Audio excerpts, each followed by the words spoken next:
नमस्कार दोस्तों, मैं देवी सिंह शेखावत इंग्लिश वाले गुरुजी चैनल में एक बार फिर आपका स्वागत करता हूं। मैं लेके आया हूं आपके लिए बेसिक क्लास इंग्लिश की। इसमें आज हम पढ़ेंगे कि जो वर्ब है उसका थर्ड पार्ट था, यानी सी पार्ट था, उसमें फाइनाइट और इनफाइनाइट वर्ब के बारे में आज जानेंगे। मैं पिछले वीडियो को थोड़ा रिवाइज करना चाहूंगा, पिछली क्लास को रिवाइज करने की कोशिश करूंगा। पिछले क्लास में हमने पढ़ा कि जो वर्ब का जो प्रेडिकेट पार्ट है सेंटेंस का, उसमें वर्ब है और वर्ब कितने प्रकार के होते हैं। उसमें मेन वर्ब में हम पार्ट को तीन भागों में डिवाइड किया था, ए बी सी। ए में रेगुलर इरेगुलर थी, बी के अंदर ट्रांजिटिव इंट्रांजिटिव। जो पिछली क्लास में हमने जाना कि ट्रांजिटिव वर्ब क्या होती है और इंट्रांजिटिव वर्ब क्या होती है। आज हम पढ़ेंगे फाइनाइट वर्ब और इनफाइनाइट, जिसमें फाइनाइट वर्ब के बारे में आज हम इस वीडियो में चर्चा करेंगे। फाइनाइट वर्ब होती क्या है, फाइनाइट वर्ब के बारे में ये कहाँ यूज होती है, कैसे यूज होती है, इसके बारे में आज हम जानेंगे। तो बिना टाइम वेस्ट किए मैं बताना शुरू करते हैं हम। फाइनाइट वर्ब, फाइनाइट वर्ब का मतलब होता है हिंदी में सीमित क्रियाएं। सीमित क्रियाएं, सीमित क्रियाएं। फाइनाइट वर्ब का मतलब होता है सीमित क्रियाएं। सीमित मतलब लिमिटेड वर्ब। क्या होती है? Limited verb. फाइनाइट वर्ब का मतलब होता है लिमिटेड वर्ब। लिमिटेड वर्ब क्या होती है? लिमिटेड यानी ये बंधी हुई रहती है, इनको अपने खुद ये फ्री नहीं रहती है, फ्रीडम नहीं रहती है इनको, ये इतनी स्वतंत्र नहीं रहती है। इनको सब्जेक्ट के अनुसार चेंज होना पड़ता है, यानी सेंटेंस का जो सब्जेक्ट होता है उसके अनुसार इसको चेंज होना पड़ता है। सब्जेक्ट क्या मतलब, किसी सेंटेंस में सब्जेक्ट होता है और सब्जेक्ट के अनुसार जो भी वर्ब लगती है वो सारी वर्ब क्या कहलाती है? फाइनाइट वर्ब कहलाती है। तो नंबर एक, इसका रूल्स क्या है? रूल्स नंबर वन, ये क्रियाएं या ये वर्ब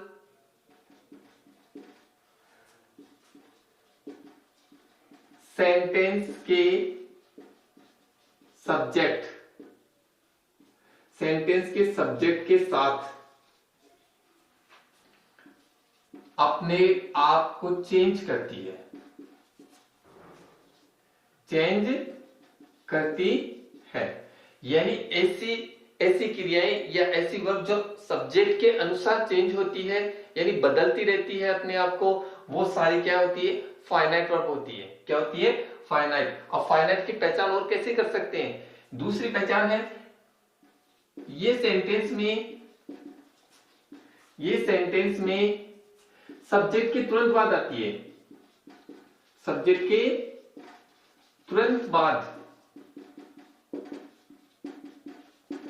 ये सेंटेंस में सब्जेक्ट के तुरंत बाद आती है। यानी सब किसी भी सेंटेंस का सब्जेक्ट होता है उसके जस्ट बाद में कोई भी वर्ब आती है, जस्ट बाद में वर्ब आती है, वो पहली वर्ब, यानी वो चाहे हेल्पिंग वर्ब हो और चाहे वो मेन वर्ब हो। फाइनाइट ये नहीं है। मैंने ट्रांजिटिव इंट्रांजिटिव में बताया था कि मेन वर्ब भी ट्रांजिटिव और इंट्रांजिटिव वर्ब होती है, यानी डूइंग वर्ब होती है, वो वर्ब क्या होती है? ट्रांजिटिव। लेकिन इसमें क्या है? फाइनाइट में ऐसा नहीं है। फाइनाइट में जो ऑक्सिलरी वर्ब है, हेल्पिंग वर्ब है और जो मेन वर्ब है, उनमें कोई भी हो सकती है, लेकिन वो सब्जेक्ट के तुरंत बाद आनी चाहिए। यानी सब्जेक्ट के सेंटेंस में सब्जेक्ट के तुरंत बाद जो भी वर्ब आती है वो कौन सी वर्ब कहलाती है?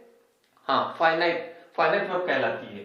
ठीक है, तो ये दो रूल्स समझ में आ गए तो बिल्कुल कॉन्सेप्ट समझ में आ जाएगा आपको, और पूरी आप आराम से पहचान लेंगे कि जो लिमिटेड वर्ब होती है या फाइनाइट वर्ब होती है वो क्या होती है। ठीक है, अब हम बात करेंगे कि ये सब्जेक्ट होता है, मेन इसका सब्जेक्ट, और सब्जेक्ट कहाँ कहाँ सेंटेंस में कौन कौन से होते हैं, सब्जेक्ट कहाँ यूज होती है फाइनाइट वर्ब, इसके बारे में हम चर्चा करेंगे। आप इसके स्क्रीनशॉट ले सकते हैं। ठीक है, तो अब हम बात करेंगे इसके सब्जेक्ट के बारे में। इसका सबसे मेन टॉपिक होता है फाइनाइट में सब्जेक्ट, यानी ये सब्जेक्ट पर ही डिपेंड करती है, सब्जेक्ट पर ही ये चेंज होती है। तो सब्जेक्ट को हम ऐसे एक चार्ट के माध्यम से आपको थोड़ा इजी रहेगा अंडरस्टैंडिंग के लिए। फर्स्ट, ये तीन प्रकार के, हम इसको तीन प्रकार से डिवाइड कर सकते हैं, थ्री टाइप में इसको डिवाइड कर सकते हैं। फर्स्ट है ये, एक तो सब्जेक्ट ऑफ टेंस, या इसको कहेंगे सेंटेंस ऑफ टेंस, यानी किसी भी सब्जेक्ट का जो टेंस का सब्जेक्ट होता है या किसी भी सब्जेक्ट का जो सेंटेंस है उसमें टेंस होता है उसके अनुसार चेंज होती है। नंबर 1, यानी टेंस के सब्जेक्ट होता है, किसी भी टेंस का वाक्य होता है उसमें सब्जेक्ट के अनुसार चेंज होती है, वो क्या कहलाती है, वो उसके साथ आती है, वो फाइनाइट वर्ब होती है। दूसरा होता है सब person of subject, person of subject, ठीक है। यानी पर्सन ऑफ सब्जेक्ट का मतलब हो गया, पर्सन होते हैं, पर्सन का मतलब जो पर्सनल प्रोनाउन है उसमें जो पर्सन होते हैं first person, second person, third person, उसके अनुसार, यानी फर्स्ट पर्सन सब्जेक्ट होता है, सेकंड पर्सन सब्जेक्ट होता है, थर्ड पर्सन सब्जेक्ट होता है। प्रोनाउन पढ़ा है ना, पर्सनल प्रोनाउन नहीं पढ़ा तो हम इसकी आगे से इसके बाद में जो नेक्स्ट टॉपिक आएगा नाउन के बाद में वो पर्सनल ये प्रोनाउन ही आएगा, उसमें हम डिटेल से चर्चा करेंगे। तब तक हमें इतना ध्यान रखना है कि जो फर्स्ट पर्सन, सेकंड पर्सन और थर्ड पर्सन होते हैं उनके जो सब्जेक्ट होते हैं उसके अनुसार ये वर्ब अपने आप को चेंज करती है। तीसरा होता है number of subject, number of subject, यानी नंबर ऑफ सब्जेक्ट का मतलब होता है कि एक वचन बहुवचन के बारे में जाना ना, सिंगुलर प्लूरल, जो पर्सन नंबर कितने होते हैं, सिंगुलर और प्लूरल दो प्रकार के होते हैं, उनके सब्जेक्ट, उनमें भी जो सब्जेक्ट होता है वो सिंगुलर होता है और सब्जेक्ट प्लूरल भी होता है, यानी दोनों प्रकार से होता है ना, उस प्रकार से भी इसमें चेंज होता है। तो ये 3 प्रकार हो गए। पहला बात करते हैं हम, एग्जांपल देके समझाता हूं कि टेंस के अनुसार कैसे होती है। नंबर 1, जैसे मैंने लिखा he plays cricket, he is a boy. फिर मैंने एक एग्जांपल और लिख लिया, आई प्लेड क्रिकेट और ही हैज प्लेड। ये देखिए मैंने 3 एग्जांपल दिए टेंस के अनुसार, यानी किसी भी टेंस का जो सेंटेंस होता है या सब्जेक्ट होता है किसी भी टेंस का, उसके अनुसार ये चेंज होती है। अब देखिए ये टेंस कौन सा है भाई, प्रेजेंट टेंस। कौन सा टेंस है, प्रेजेंट टेंस है, और प्रेजेंट का कौन सा है, इंडेफिनिट, और प्रेजेंट का इंडेफिनिट है। तो देखिए ये सब्जेक्ट है और इस सब्जेक्ट के अनुसार ये वर्ब है, और ये वर्ब क्या हो रही है, इसके अनुसार चेंज हो रही है, यानी ये सिंगुलर है। सिंगुलर के साथ मैंने बताया था सिंगुलर सब्जेक्ट हो तो वर्ब भी क्या होगी, सिंगुलर वर्ब होगी, तो एस लग गया, यानी ये सिंगुलर है और वर्ब हमेशा एस लगती है तब जाके सिंगुलर बनती है, और बिना एस के प्लूरल मानी जाती है। तो ये सिंगुलर हो गया, तो ये क्या हो गई, ये फाइनाइट वर्ब हो गई। मैंने कहा सब्जेक्ट के तुरंत बाद आ रही है, देखिए सब्जेक्ट के तुरंत बाद, ठीक है। दूसरे देखिए example, he is a boy, he is a boy, he is a boy का मतलब ये देखिए ये सब्जेक्ट हो गया, और सब्जेक्ट के तुरंत बाद क्या आ रही है, मैंने कहा था ना सब्जेक्ट के तुरंत, यानी यहाँ पे क्या काम कर रही है, बीइंग वर्ब का काम कर रही है। ऑक्सिलरी वर्ब कह सकते हो, ऑक्सिलरी नहीं है लेकिन यहाँ पे क्या है, बीइंग वर्ब है, और बीइंग वर्ब ये यहाँ पे ये क्या बन गई, फाइनाइट वर्ब। क्या बन गई, फाइनाइट वर्ब। तो बिल्कुल क्लियर समझ में आ गया, सब्जेक्ट के तुरंत बाद कोई भी वर्ब आती है, लेकिन ये टेंस कौन सा हो गया, ये प्रेजेंट हो गया। तो ये टेंस का सब्जेक्ट है ही, प्रेजेंट टेंस का सब्जेक्ट ही है, और तो ये भी क्या हो गया, प्रेजेंट हो गया, और इसमें ये सब्जेक्ट के तुरंत बाद आ रही है तो इज हो गई। अगला देखिए ये पास्ट टेंस हो गया, कौन सा टेंस हो गया, पास्ट, सेकंड फॉर्म आ रही है ना, V2 सेकंड फॉर्म आ रही है, ये सब्जेक्ट हो गया, और सब्जेक्ट के अनुसार देखिए क्या चेंज हो गई, यानी पास्ट टेंस में सब्जेक्ट है उसमें ईडी लगा हुआ है, प्रेजेंट में ये बीइंग वाला है तो इज लगा हुआ है, इसमें ये प्रेजेंट इंडेफिनिट है तो एस लगा हुआ है, तो अपने आप को चेंज कर रहे हैं ना सब्जेक्ट के अनुसार, बिल्कुल। अगला वाला वाक्य देखिए, ही हैज प्लेड, अब ये कौन सा हो गया, प्रेजेंट का परफेक्ट है। अब देखिए इसमें 2 वर्ब है, एक ये रही और एक ये रही, लेकिन मैंने क्या कहा था, जो टेंस के तुरंत बाद आती है, यानी हेल्पिंग वर्ब भी हो सकती है और मेन वर्ब भी, दोनों में अगर 2 वर्ब आ रही है तो पहले हेल्पिंग वर्ब वाली है वो फाइनाइट वर्ब होती है। मैंने कहा था ना फाइनाइट वर्ब यानी वो ऑक्सिलरी वर्ब भी हो सकती है और मेन वर्ब भी हो सकती है, लेकिन वो तुरंत सब्जेक्ट के बाद में आनी चाहिए। तो ये क्या हो गई, फाइनाइट वर्ब हो गई ना। तो क्लियर हो गया, फाइनाइट का टेंस के अनुसार चेंज, सब्जेक्ट के अनुसार चेंज होती है फाइनाइट वर्ब, टेंस के सब्जेक्ट के अनुसार चेंज होती है, बिल्कुल हो गई। चलिए अगली बात करते हैं पर्सन ऑफ सब्जेक्ट। तो पर्सन ऑफ सब्जेक्ट में 3 पर्सन होते हैं, फर्स्ट पर्सन, सेकंड पर्सन और थर्ड पर्सन। पर्सनल प्रोनाउन में 3 पर्सन होते हैं, सब्जेक्टिव, फर्स्ट, सेकंड, थर्ड। और फर्स्ट पर्सन देखिए, फर्स्ट पर्सन यानी आई और वी, आई और वी ये क्या है, फर्स्ट पर्सन, फर्स्ट पर्सन हो गए ना। चलिए आई और वी फर्स्ट पर्सन हो गए, फिर क्या हो गया, यू, यू क्या हो गया, सेकंड पर्सन, इसको ऐसे भी लिख सकते हैं सेकंड पर्सन। और ही, सी, it, they, he, C, it, दे, ये क्या हो गया भाई, थर्ड पर्सन। या थर्ड पर्सन को ऐसे भी लिखते हैं पर्सन, थर्ड पर्सन। यानी मैं क्या कह रहा हूं, person of subject, person of subject का मतलब फर्स्ट पर्सन होता है आई वी, सेकंड पर्सन होता है यू, और ही, सी, इट, दे, ये क्या हो गए, थर्ड पर्सन। यानी इनके अनुसार चेंज होते हैं, यानी पर्सन ऑफ सब्जेक्ट है, ये सब्जेक्ट है पर्सन के, फर्स्ट पर्सन के, सेकंड पर्सन के, थर्ड पर्सन के। इनके अनुसार अगर वाक्य, सेंटेंस इस प्रकार लिखा हुआ हो और इसमें पर्सन के अनुसार कैसे होता है, एग्जांपल देके समझाता हूं। जैसे मैंने आई ले लिया, आई, और आई एम ए स्टूडेंट। देखिए अब ये आई के साथ हमेशा क्या लगता है, एम लगता है। तो यहां पे क्या हो गया, ये पर्सन के अनुसार चेंज हो रहा है ना, पर्सन के अनुसार चेंज हो गई ना, फाइनाइट वर्ब हुई कि नहीं हुई, तो ये फाइनाइट वर्ब हो गई ना, और सब्जेक्ट के तुरंत बाद आ रही है, बिल्कुल। अब दूसरा एग्जांपल ले लेते हैं सेकंड पर्सन का, you played well, you played well. अब देखिए यू के अनुसार क्या हो गया, चेंज हो गई ना, यू प्लेड। या फिर एक एग्जांपल हो लेते हैं, यू आर स्टूडेंट्स। अब देखिए ये क्या हो गया, अभी आई के साथ एम लग रहा था और यू के साथ क्या लग रहा है, आई आर लग रहा है, तो ये सेकंड पर्सन हो गया।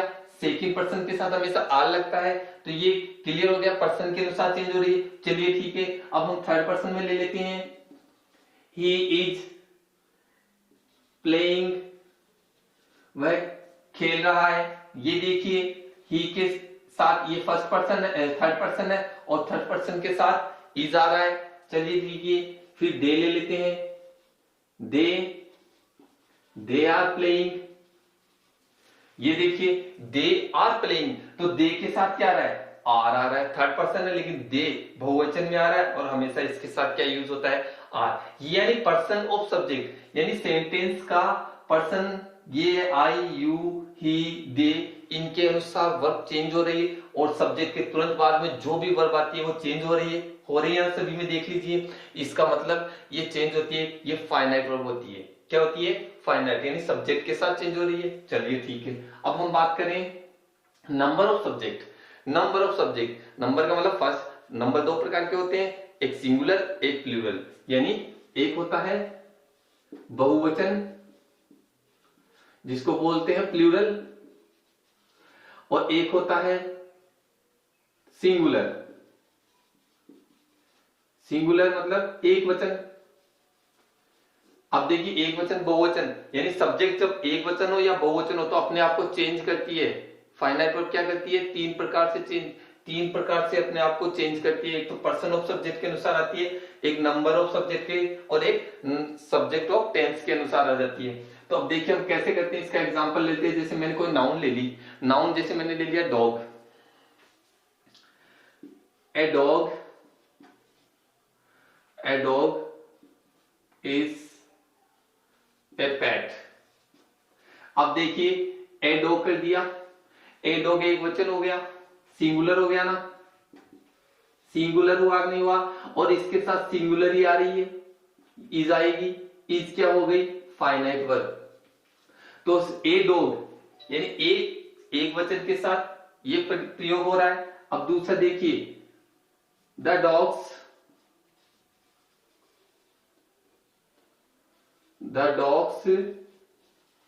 Are barking, the dogs are barking. अब देखिए, ये पहले एक कुत्ता था, अब यहां पे डॉग्स बहुत सारे कुत्ते हो गए, यानी पहले सिंगुलर था, अब ये क्या हो गई, प्लूरल हो गए, यानी सेंटेंस में नंबर चेंज हो गया। सेंटेंस में यहां सिंगुलर था, यहां प्लूरल हो गया। अब ये इसके अनुसार वर्ब अपने आप चेंज हो गई। यहाँ पे इज था एक वचन के साथ, सिंगुलर के साथ, और बहुवचन के साथ क्या आ गया, आर आ गया, खूब सारे। तो नंबर चेंज हो गए ना, यानी सब्जेक्ट चेंज हो गया, नंबर ऑफ सब्जेक्ट, टेंस का नंबर ऑफ सब्जेक्ट चेंज हो गया। तो इसके अनुसार अब ये क्या हो गई, फाइनाइट वर्ब हो गई। तो चेंज हो गई ना, तो इसका मतलब हाँ, आपको बिल्कुल क्लियर समझ में आ गया। सब्जेक्ट के अनुसार जो भी वर्ब होती है वो सारी वर्ब क्या कहलाती है, सब्जेक्ट के तुरंत बाद आती है, वो फाइनाइट वर्ब कहलाती है। सीधे सरल शब्दों में ये कहूंगा कि जो सब्जेक्ट किसी भी सेंटेंस में सब्जेक्ट के तुरंत बाद कोई भी वर्ब आती है वो वर्ब क्या कहलाती है, फाइनाइट वर्ब कहलाती है। तो बिल्कुल क्लियर हो गया होगा। यानी एक बार और रिवाइज कर रहा हूं मैं, फाइनाइट वर्ब जिसको कहते हैं सीमित क्रिया या लिमिटेड वर्ब, ये हमेशा सब्जेक्ट के अनुसार चेंज होती है और सब्जेक्ट के तुरंत बाद आती है। जो भी सब्जेक्ट के तुरंत बाद आती है वो सारी फाइनाइट वर्ब होती है। और फाइनाइट वर्ब में ऑक्सिलरी वर्ब भी आती है और कौन सी वर्ब आती है, एक मेन वर्ब, दोनों में से कोई भी आती है, लेकिन सब्जेक्ट के तुरंत बाद आती है वही वर्ब क्या कहलाएगी, फाइनाइट वर्ब। अब देखिए, सब तीन प्रकार से चेंज सब्जेक्ट होते हैं फाइनाइट वर्ब के लिए, जो चेंज होती है वर्ब। एक तो सब्जेक्ट ऑफ टेंस, किसी भी टेंस का सब्जेक्ट, फिर पर्सन ऑफ सब्जेक्ट, कोई भी किसी भी प्रोनाउन का जो first person, second person, third person उसके अनुसार चेंज होती है। और तीसरा होता है नंबर ऑफ सब्जेक्ट, यानी कोई सिंगुलर या प्लूरल नंबर होता है उसके अनुसार फाइनाइट वर्ब चेंज होती है। तो क्लियर हो गया आज फाइनाइट वर्ब के सब्जेक्ट के अनुसार। अब कुछ एग्जांपल्स और ले लेते हैं हम इसके, और इससे अपना क्लियर हो जाएगा कि भाई फाइनाइट वर्ब कौन सी या कहां यूज होती है। आप इसका स्क्रीनशॉट ले सकते हैं। ठीक है जी, अब हम बात करेंगे, कुछ एग्जांपल्स ले लेते हैं जिससे और इजी हो जाएगा। तीनों तरीके से हम समझ गए, वैसे तो कोई दिक्कत नहीं होनी चाहिए कि भाई तीन सब्जेक्ट के अनुसार चेंज होती है। अब हम बात करेंगे, एक एग्जांपल और ले लेते हैं। He is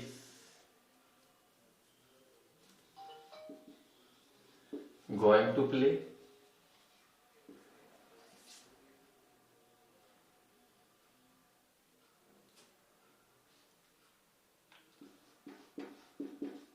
she is playing cricket,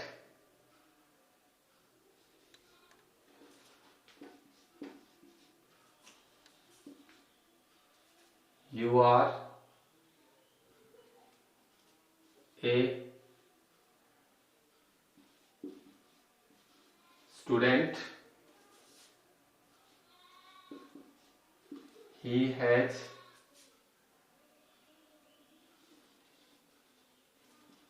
eaten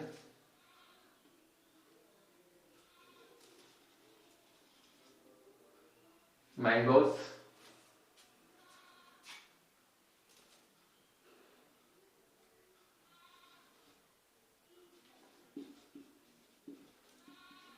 my family is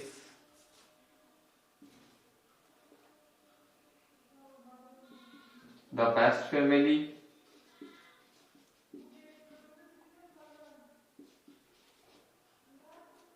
my family is the best family। अब देखिए कुछ एग्जांपल्स आपके सामने। अब आपको कोई पहचान के पूछे कि भाई फाइनाइट वर्ब कौन सी इसमें, तो देखिए ये आ गया, मैंने क्या कहा, सब्जेक्ट, और सब्जेक्ट के तुरंत बाद क्या आएगा, तो ये सब्जेक्ट आ गया, और सब्जेक्ट में देखिए ये तुरंत बाद में आ गई, ये सारी वर्ब क्या है, फाइनाइट वर्ब। समझ गए, सब्जेक्ट के तुरंत, लेकिन ये भी है वर्ब, ये देखिए ये भी है, लेकिन ये नहीं। हमेशा मैं कह रहा था ऑक्सिलरी वर्ब भी और मेन वर्ब भी दोनों आ गई साथ में, तो कैसे पहचानोगे, मैंने कहा सब्जेक्ट के तुरंत बाद में, सब्जेक्ट के इंग्लिश के नियम के अनुसार सब्जेक्ट के तुरंत बाद में जो भी वर्ब आती है वो कौन सी कहलाएगी, पहली वर्ब। वो सबसे पहले जो वर्ब आएगी वो फाइनाइट वर्ब कहलाएगी। इसमें देखिए सी इज प्लेइंग, तो इसमें भी यह हुई फाइनाइट वर्ब, अब ये नहीं है, अब यही है फाइनाइट वर्ब। फिर देखिए यू आर ए स्टूडेंट, इसमें आर ये फाइनाइट वर्ब हो गई। और इसमें देखिए हैज, ये फाइनाइट वर्ब हो गई ना। ही हैज ईटन, इसमें भी देखिए ये थर्ड फॉर्म आ रही है, लेकिन ये वर्ब नहीं मानी जाएगी। जो पहले आएगी सब्जेक्ट के तुरंत बाद वो क्या, और ये सब्जेक्ट के अनुसार चेंज हो रही है। ही के साथ हैज, टेंस भी चेंज हो गया, यू के साथ आर, शी के साथ इज, ही के साथ इज, अपने आप को चेंज कर रही है। My family is the best family, ये देखिए इसमें भी ये फाइनाइट वर्ब है।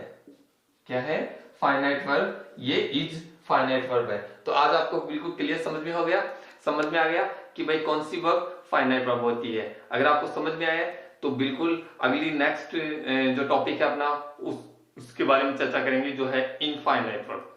इसमें थोड़ा ये लंबा टॉपिक है क्योंकि ये लॉन्ग टॉपिक है, इसमें पूरी डिटेल से चर्चा करेंगे कि इनफाइनाइट क्या होती है। और अगर आपको मेरा वीडियो पसंद आया है तो आगे से सभी दोस्तों को, अपने भाई बहन या अपने कोई भी रिश्तेदार हैं उनको मेरा वीडियो शेयर करें और इसको आगे तक पहुंचाएं, जिससे उनके लिए भी अच्छा रहे और मुझे भी लगे कि मैं कुछ आपके लिए कर रहा हूं। थैंक यू, आज के लिए इतना ही, फिर मिलते हैं नेक्स्ट वीडियो में।